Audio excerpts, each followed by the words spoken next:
Welcome to another process video, except this one is 22 minutes long. Such a long time. Okay, what are we doing?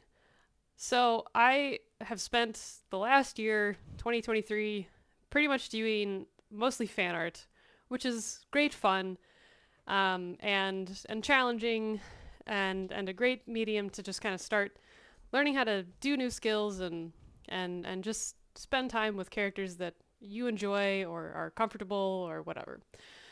The only problem with that is it tends to leave me hungry for invention, for coming up with something from me own brain and really just making stuff up. That invention is just really fun for me. So, what we're working on right now in this video is a made up science fiction species from a time when I was very young. The original design for this particular species, I think I made in about 2008 or 2009. So it's been a minute. And I thought it would be fun to go back to some of those really old drawings I had done as essentially a child and to kind of revamp them with the skills and the knowledge that I have today. So what we're working on right now is a cat-like species that has two sets of eyes. And what that second set of eyes above the other set does, I'm not totally sure. Maybe it sees an infrared. Maybe it has really, really good night vision for some reason. And maybe they keep it shut all the time, most of the time, until they need it for some reason. So, thinking about how things would kind of actually work a little bit, even though it's all made up, is really fun for me. And thinking about how things work in 3D space. And speaking of which, here, now that I've kind of finished getting the general idea from the sketching I had done on an actual notebook by hand, I pulled that out and then started building what the skull would roughly look like and feel like, and then kind of adding the neck so that I could figure out the rest of this kind of lion's mane silhouette going on here. I also, you see me add a couple of those already. I was playing Planet Zoo, which is a really fun zoo sim on Steam. And I was following my little porcupines around in their enclosure, and they make this really fun shushing sound with their quills. And I was like, man, quills are cool. Mammals with quills. Let's maybe introduce that into this species as like a new thing. So I started adding some to the head here. And as I went along with trying to figure out how to incorporate them into the design, I realized that the quills need to be embedded in the dermal layer of the creature. And if I had quills, say, on the back of my neck, I would not be able to turn and look at the sky or look up or be very comfortable doing many things. And there's also just not that much skin on the neck. The neck is not very thick. It's smaller so that you can like turn your head and stuff.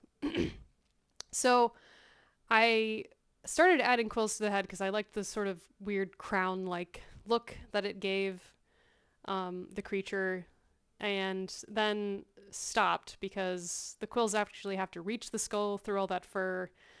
And I figured it made more sense to bring them back more like on a part of the creature where there's a lot more surface area, i.e., between the shoulder blades, on the back muscles, the trapezius muscle, and stuff like that.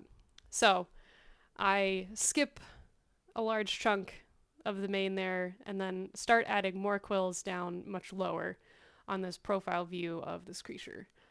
And drawing a bunch of quills is probably not anyone's favorite things. They're just a bunch of pen-like lines, and drawing a lot of them is kind of a pain. So as I was going along, fiddling with kind of the silhouette of how this was going to look, I started just trying out like a shorthand for quills, just to get the general idea of how they were going to look and how they were going to lay and how they kind of follow the contours of the body of the creature underneath all that fur. So we get that in there, and I'm still trying to think about how, like, the width of this creature. We have the depth here, sort of, but I want, there's kind of a particular shape that I wanted those quills to have there in the back, so I quickly used a transform tool to start fiddling with that, and then was satisfied and set that aside and came back to this 3/4 view sketch that I had done, which was actually the first one I did when I was reimagining this creature, this species, and started getting down some of those main ideas and thinking about how that profile view of this creature that I just made actually worked in 3 dimensions, from the front. You know, like we can see how deep the skull is, but how wide is it?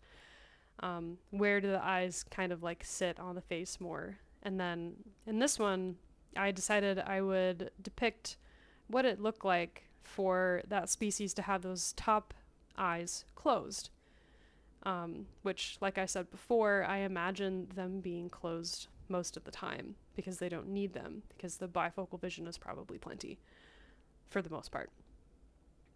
So working out these more complex shapes, having extra material around the mouth for a deeper than human jaw that has to open wider than a human's mouth does. You need extra skin to be able to do that.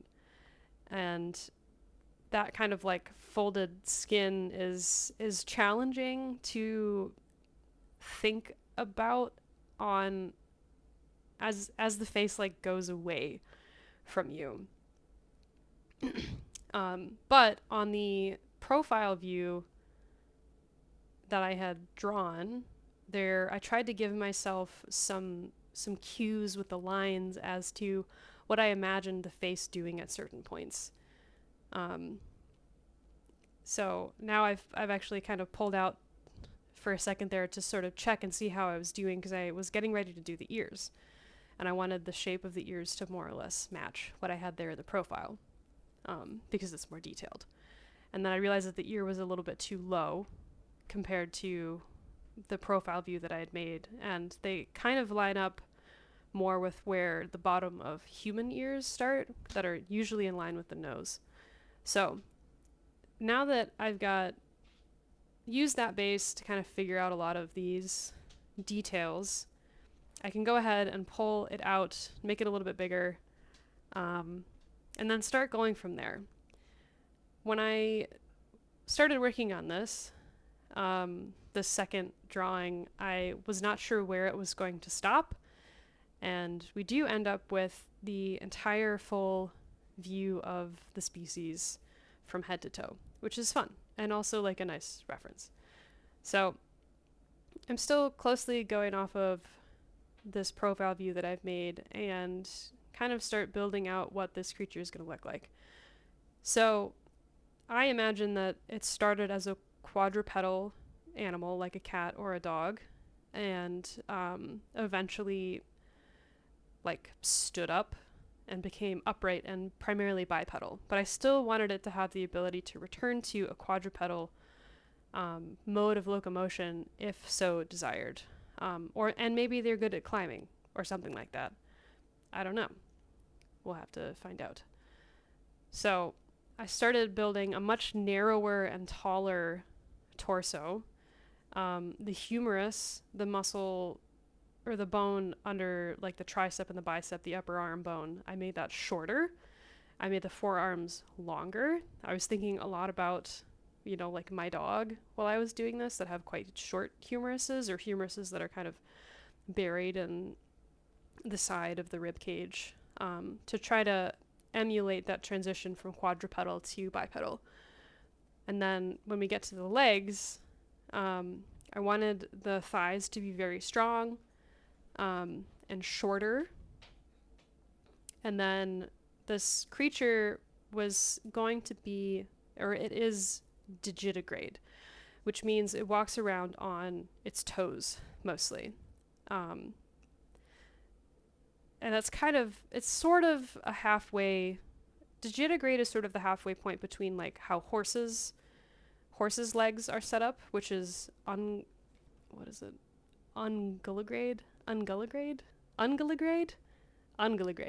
where they walk literally on one middle toe because all their bones have fused together for the most part. And then the opposite end of that is plantigrade, which is humans, where we walk on our entire foot.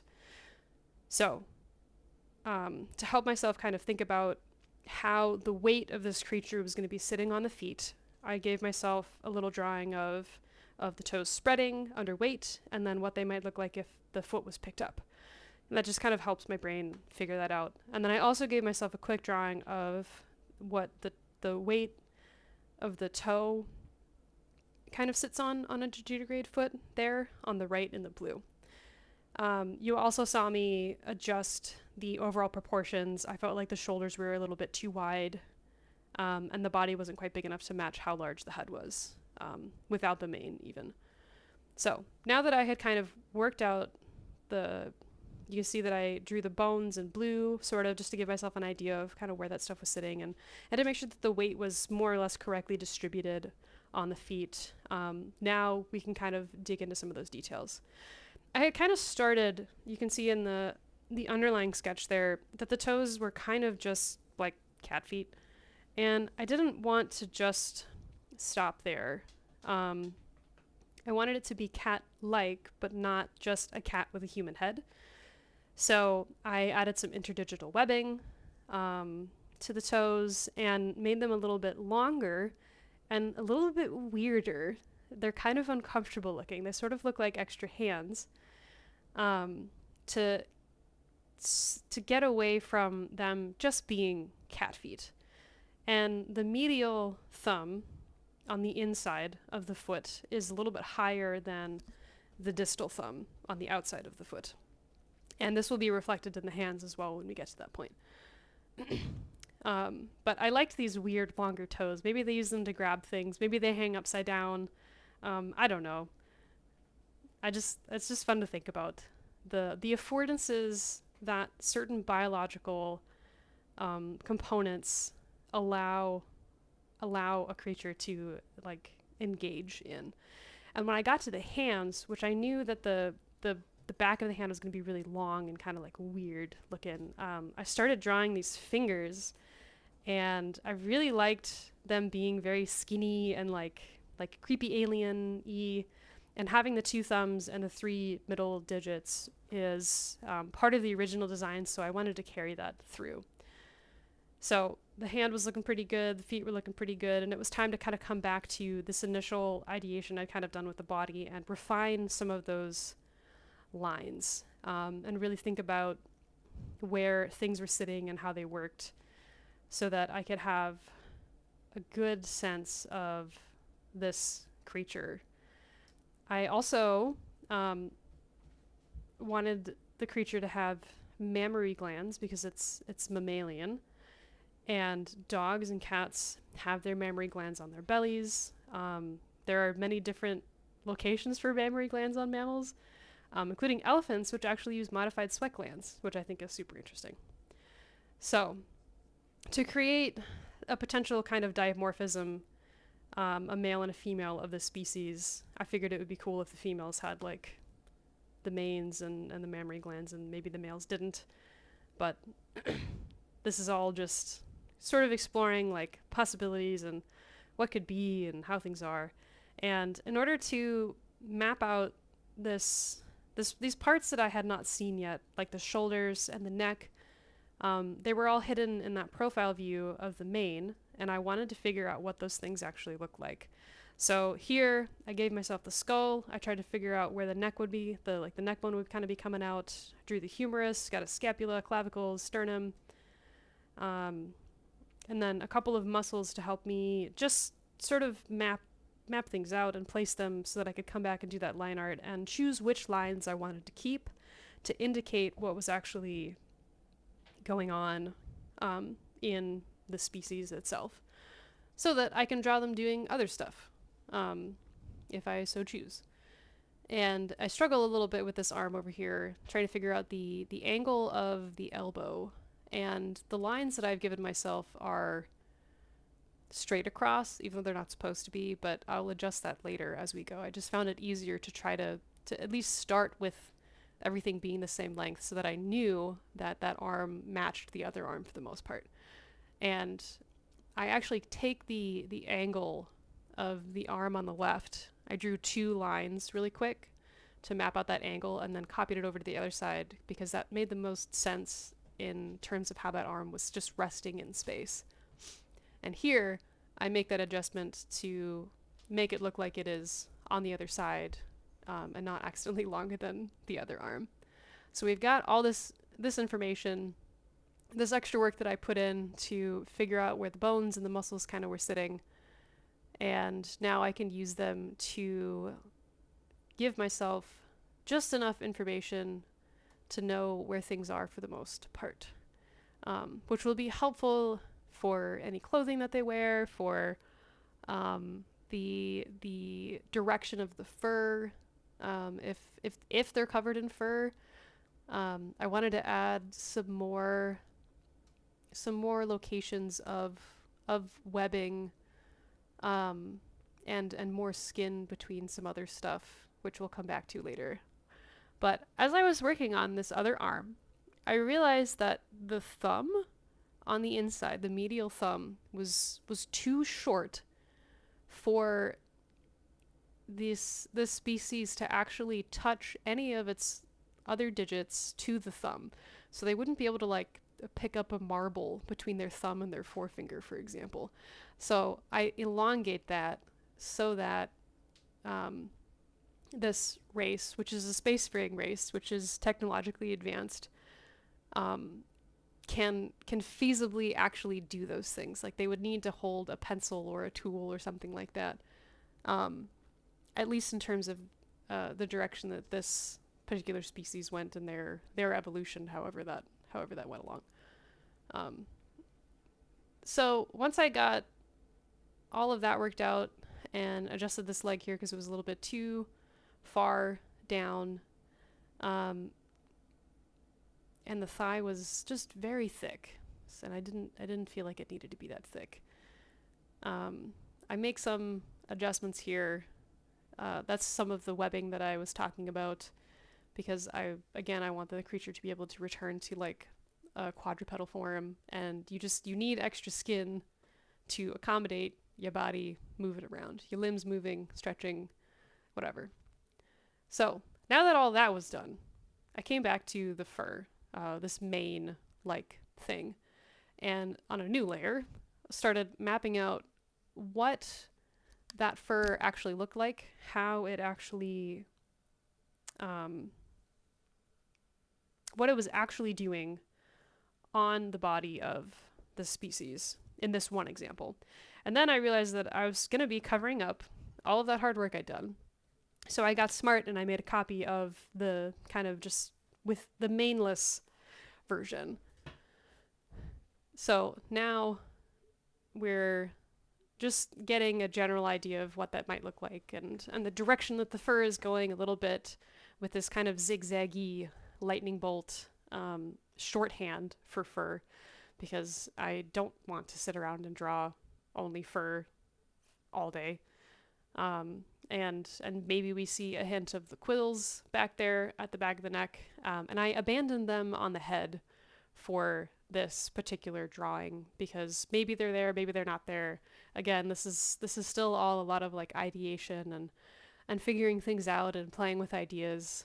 And I try to add them back in here, but ultimately I end up thinking that they look kind of silly, like there's just sticks in their hair, like they fell into a bush or something. And also it was very difficult to draw those quills in the main and have them look good. They look good from the side, but I didn't like them from the front, so I abandoned those. And now I return to this copy that I made and tried to work out what they look like without a mane at all. And this is really just finishing up kind of the skull there. And most canids, like foxes and dogs, have this kind of ridge on the top of the skull, which I've always liked. I think that's really cool because their skulls are a little bit longer, and maybe they provide places for the ear muscles to attach to. I'm not actually sure. But now we have kind of like two versions of the same creature, one with like a lot of hair and mammary glands, and then one that is like much more plain and doesn't have all that extra stuff. And now I'm arranging things and making them look a little bit better. And that is as far as I got in 4 hours or something like that. Yeah. So thank you for watching. I hope you enjoyed hearing a more detailed account of the processes that I went through to invent this species and or redesign them. And hopefully I'll have some more of these and we can get to coloring these and creating a variety of looks and inventing some technology and maybe vehicles and clothing, which is always fun. So stay tuned. Thanks for watching.